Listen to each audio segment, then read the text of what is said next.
Hello there! Nandito po ako ngayon sa Guagua, Pampanga, Maquiapo. Sa gilid ko po ay irrigation kung saan meron nangingisda. Kita po sa video yung isda.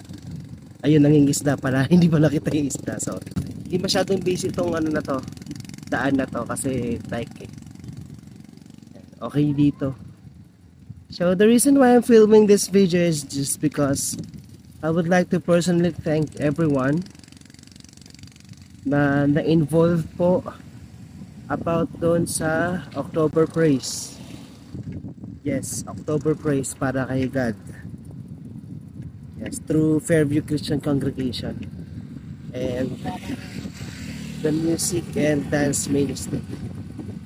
Maraming salamat po sa lahat ng mga nagsipunta, nagsidalo. Maraming salamat po kasi pumunta po kayo regardless sa kung gaano man kayo kalapit o kalayo at kabisi before po makapunta doon sa venue. Sa mga nagtiyagang manood ng live stream nung gabing yon, that video is always available naman kasi kapag nag-live ka nga sa FB, nakasave na yun after. Sa iba pang mga details, gusto ko rin pagpasalamat yung Tone Week Audio sa mga kanilang mga lakas, effort, tsaka yung time and money. Hindi po biro lahat ng mga detalye na yon, na mamalengke, magluto, mag-prepare ng mga food na pagsasalo-saluhan, hindi lang para dun sa mismong event na October Praise, kundi para na rin sa mga time na nagpa-practice ang lahat. Salamat po sa mga kanya-kanyang bulsa ang ginamit para po manlibre. Maraming salamat din po sa mga ambagan at sa church fund. Salamat po sa sa FCC, sa church.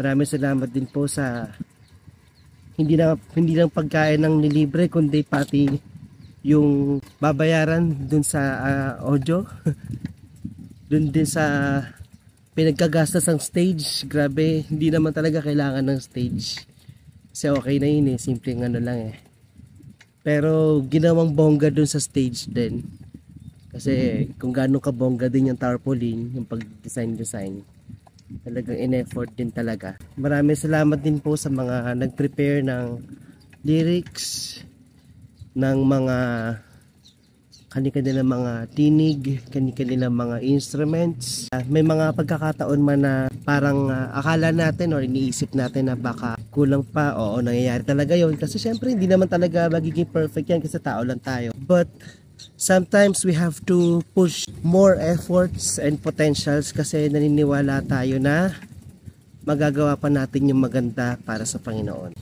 Hindi ko na po maalala kung ano po yung mapapasalamat ko. Yun nga po, sa just a recap, maraming salamat sa mga nagpunta, sa mga tumugtog, sa lahat ng mga sumayaw, sa lahat ng mga umawit, sa lahat ng mga nag-prepare ng pagkain at ng stage, mga nagpahiram ng mga sasakyan nila para hakutin yung stage. Iba-iba yun may mga kotse, may mga pang-parcel na mga na sasakyan. Tapos may tricycle pa. Di ba? Hindi biro lahat ng mga effort na yon. At nagpapasalamat ako kasi ramdam ko, naniniwala ako na ginawa niya yon hindi dahil may matatanggap tayong reward sa dulo. Ginawa natin lahat yon dahil lahat yan ay buhat sa biyaya ng ating Panginoon na patuloy na nagbibigay sa atin ng kagalakan, kapanatagan, kalakasan, kaginhawaan at kapahingahan. Yes, lahat ng biyaya. Yung kung ano man yung mga reward na naiisip ko sa effort na yon, hindi lang sa October Praise, pati sa lahat ng mga gawain ng church sa ating paglilingkod sa Panginoon. Ang reward doon is yung nakikita natin na masaya ang Panginoon sa ginagawa natin. Nag-glorify natin ang Panginoon. Siya yung dapat na-please natin dahil yun talaga yung disenyo ng buhay natin bilang Kristiyano.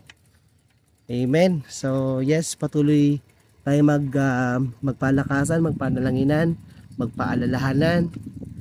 At yes, kung paanong dead end ay naabot ng pagbabike ko, ganoon rin yung tapos ng video na to. So minsan pa, God bless.